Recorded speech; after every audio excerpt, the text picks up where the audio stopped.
Chapter 42. Y'all, it has been a full 24 hours. The Horizons dub premiered on Netflix, and I'm happy to say congrats to my friends in the cast. We need more from Roy's grandpa. And I just gotta say, this was gearing up to be my saddest review because Akira Toriyama, the grandfather of shonen, and without whom this anime wouldn't be what it is, passed away. And so just check on your anime content creators because we are not well today. So thank you, Akira Toriyama, and suffice to say this episode was a well-needed pick-me-up. Our heroes land on the beach and enjoy some aquatic antics, such as Spriggy playing whack-a-mole with this evil bean sprout. I'm sorry, I don't like it, it's just so gangly. And while Spriggs is going at it, we get to appreciate all the water. Oh my god! It's Mr. Exposition!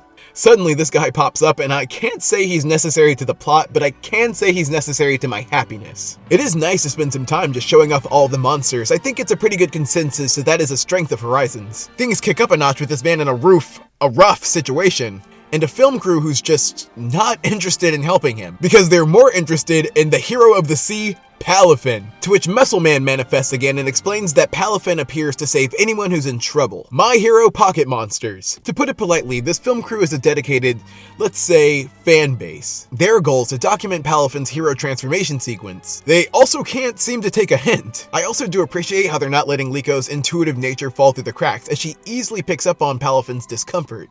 To be fair though, Palafin has such a flashy and epic demeanor, you can definitely see why these guys are simping. You can also see the staff did their research during this montage. For example, its Pokédex entry states that it can easily lift a cruise ship, and lo and behold, it almost starts to feel like an advertisement for Palafin, and I hate to say it, but it worked. So these guys get desperate to get that snap and take some extreme measures. They decide to stage a crisis and use one of their own as a decoy, and I'll just say he needed some more rehearsal time because it's very, help, trouble is afoot. It's always neat too when Pokemon gives us misguided characters, because I feel like even normally the characters of the day are pretty tame. Maybe it's for their own good though, because suddenly trouble does stir. And this man starts screaming bloody murder. I mean, it really woke me up, but his friends can't even be bothered to look up. Roy comes to his defense, and where is his level at? I just imagine Liko and Roy are going to be around for a while if they're still struggling with wild Pokemon. Palafin wants to help but can't reveal its secret, so what's a fish to do? Well, Liko in her assessment takes advantage of her and Sprig's new move and blinds the cameraman.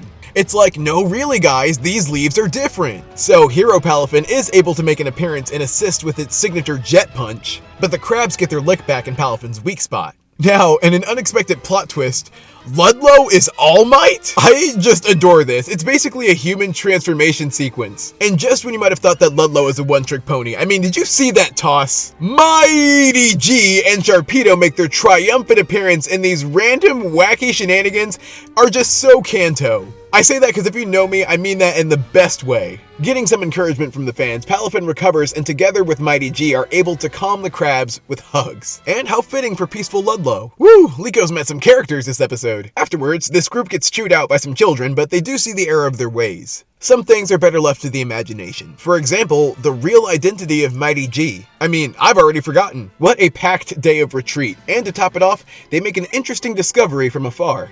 Man, I'm thankful for this episode. I'm planning a video on what makes this franchise so successful, and I feel like part of it is it's just such a wholesome escape. This episode wasn't that meaningful, but it was silly, entertaining, and even pretty knowledgeable. And most importantly, it gave me a pick-me-up, so for that, giving it an A.